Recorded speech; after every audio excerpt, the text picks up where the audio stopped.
Assalamualaikum warahmatullahi wabarakatuh.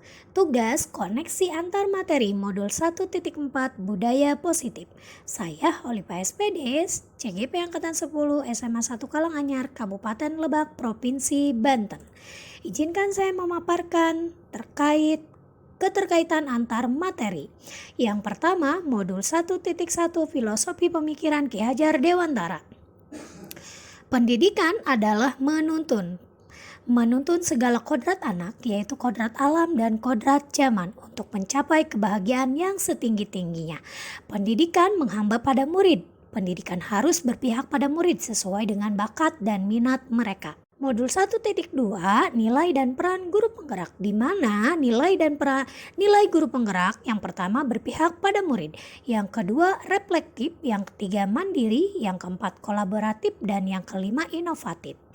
Peran guru penggerak yang pertama menjadi pemimpin, yang kedua menjadi coach bagi guru lain, yang ketiga mendorong kolaborasi, yang keempat mewujudkan kepemimpinan murid, dan yang kelima menggerakkan komunitas praktisi. Modul 1.3 tentang visi guru penggerak. Seorang guru penggerak wajib memiliki visi terhadap muridnya di masa yang akan datang agar mereka menjadi sosok murid yang memiliki karakter sesuai dengan profil pelajar Pancasila. Untuk mewujudkan visi guru penggerak harus melakukan prakarsa perubahan yang terwujud dalam inquiry apresiatif melalui tahapan bagja.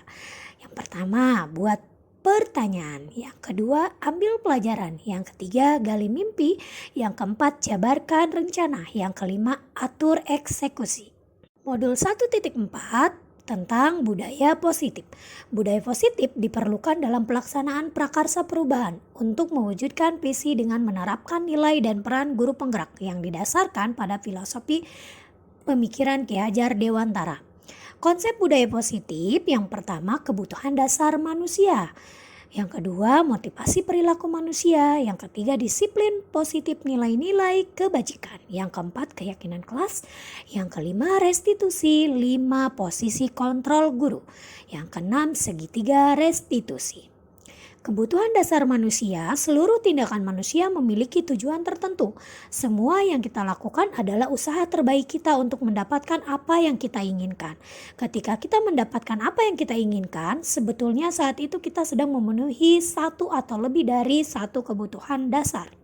5. Kebutuhan dasar manusia, bertahan hidup.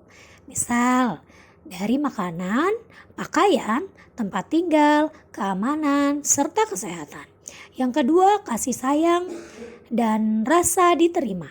Rasa diterima, diperdulikan, berbagi, dan kerjasama. Yang ketiga, penguasaan. Ada harga diri, keinginan untuk dianggap, berprestasi, dan diakui. Yang keempat, kebebasan. Terdiri dari mandiri, memiliki pilihan, mencoba hal yang baru, mampu mengendalikan diri. Yang kelima, kesenangan, yaitu bermain, humor, antusiasme, dan tertawa. Disiplin positif dan nilai kebajikan. Menurut Dr. William Glasser melalui coach teori, yang pertama teori kontrol. Guru mengontrol murid, sebetulnya kita tidak bisa mengontrol murid jika ia tidak mau. Harus ada dorongan sendiri, baik dari muridnya sendiri. Yang kedua, penguatan positif efektif dan bermanfaat, semisal bujukan dan nasihat-nasihat.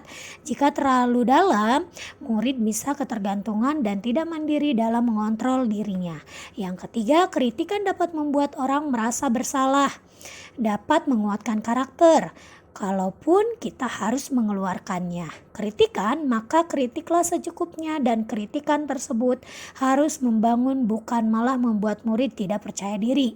Dan yang keempat, orang dewasa memiliki hak untuk memaksa. Contohnya, menentukan pilihan adalah hak masing-masing manusia. Selain itu, disiplin positif secara umum adalah suatu pendekatan untuk menerapkan disiplin dari dalam diri anak tanpa hukuman dan hadiah.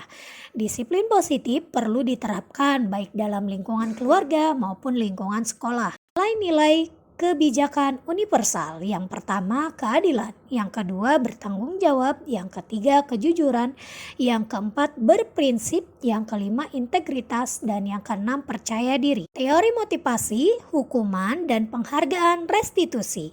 Teori motivasi yang pertama motivasi eksternal, yang kedua motivasi internal. Hukuman dan penghargaan yang pertama hukuman untuk menghindari ketidaknyamanan, yang kedua penghargaan untuk mendapatkan imbalan dari orang lain. Yang ketiga, restitusi Diana Gosen. Restitusi adalah proses menciptakan kondisi bagi murid untuk memperbaiki kesalahan mereka sehingga mereka bisa kembali pada kelompok mereka dengan karakter yang lebih kuat. Pembentukan keyakinan kelas bersifat abstrak berupa pernyataan universal dibuat dalam pernyataan positif sedikit saja agar mudah diingat sesuai dengan kondisi kelas dan sekolah sehingga mudah diterapkan. Semua warga sekolah atau warga kelas dilibatkan saat membuat keyakinan kelas. 5. Posisi kontrol guru. Penghukum, membuat merasa bersalah, teman, pemantau, dan manajer. Segitiga restitusi. Yang pertama, menstabilkan identitas. Yang kedua, validasi tindakan yang salah. Yang ketiga, menanyakan keyakinan. Suatu proses dialog yang dijalankan oleh guru agar dapat menghasilkan murid yang mandiri dan bertanggung jawab. Yang pertama, sejauh mana pemahaman Anda tentang konsep-konsep inti yang telah Anda pelajari di modul ini, yaitu disiplin positif, teori kontrol, teori motivasi, hukuman, dan penghargaan, posisi kontrol guru, kebutuhan dasar manusia, keyakinan kelas, dan segitiga restitusi. Adakah hal-hal yang menarik untuk Anda dan di luar dugaan? Disiplin positif. Secara umum, disiplin positif adalah suatu pendekatan untuk menerapkan disiplin dari dalam diri anak tanpa hukuman dan hadiah. Disiplin positif perlu diterapkan baik dalam lingkungan keluarga maupun lingkungan sekolah. Nilai kebajikan, yaitu bekerja sama, keadilan, bertanggung jawab, disiplin, integritas, percaya diri. Kebutuhan dasar yaitu bertahan hidup, kasih sayang dan rasa diterima, penguasaan, kebebasan, dan kesenangan. Keyakinan kelas. Keyakinan kelas yang dibuat bersama warga kelasnya dan diyakini oleh seluruh siswa. 5. Posisi kontrol. Penghukum, membuat merasa bersalah, pemantau teman, dan manajer. Restitusi, menstabilkan identitas, memvalidasi yang salah, menanyakan keyakinan. 2. Perubahan yang terjadi pada cara berpikir Anda dalam menciptakan budaya positif di kelas maupun sekolah Anda setelah mempelajari modul ini. Penghargaan ternyata tidak efektif untuk menumbuhkan budaya positif karena efek untuk menumbuhkan budaya positif itu efek yang ditimbulkan adalah motivasi eksternal, yaitu ingin mendapatkan penghargaan atau hadiah sehingga motivasi tersebut kurang kuat dan bersifat jangka pendek.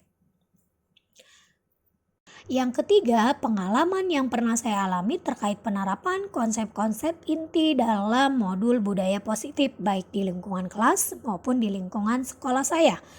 Pengalaman yang saya alami yaitu yang saya sering mengambil peran sebagai pemantau dan saya terpaku pada aturan-aturan yang ada. Akibatnya saya jarang membantu mereka mencari solusi atas masalah yang saya hadapi.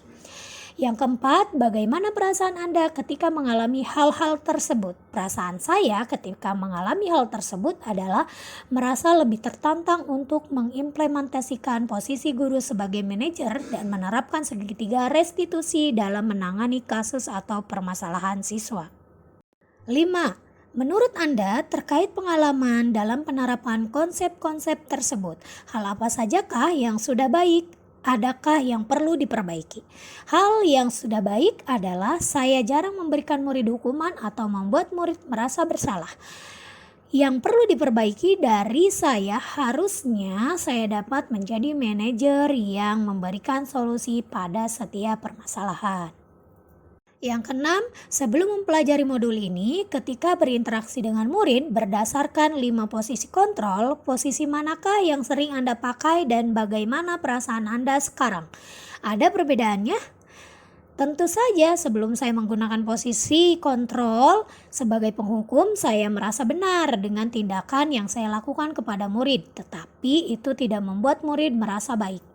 Setelah mempelajari modul ini, saya mencoba menjadi posisi sebagai manajer dan menerapkan segitiga restitusi. Saya merasa senang karena saya mendapatkan atau dapat memberikan solusi pada murid atas permasalahan yang ada. Yang ketujuh, sebelum mempelajari modul ini, pernahkah Anda menerapkan segitiga restitusi ketika menghadapi permasalahan murid Anda? Jika iya, tahap mana yang Anda praktekkan dan bagaimana Anda mempraktekannya? Sebelumnya, saya pernah melakukan hal-hal yang ada pada segitiga restitusi. Yang biasa saya lakukan yaitu menstabilkan identitas dan validasi tindakan yang salah. Dan yang belum saya pernah lakukan yaitu menanyakan keyakinan kelas. 8. Selain konsep-konsep yang disampaikan dalam modul ini, adakah hal-hal lain yang menurut Anda penting untuk dipelajari dalam proses menciptakan budaya positif, baik di lingkungan kelas maupun di sekolah saya? Hal yang penting menurut saya yaitu menciptakan budaya positif dan dapat berkolaborasi yang baik dengan semua warga sekolah maupun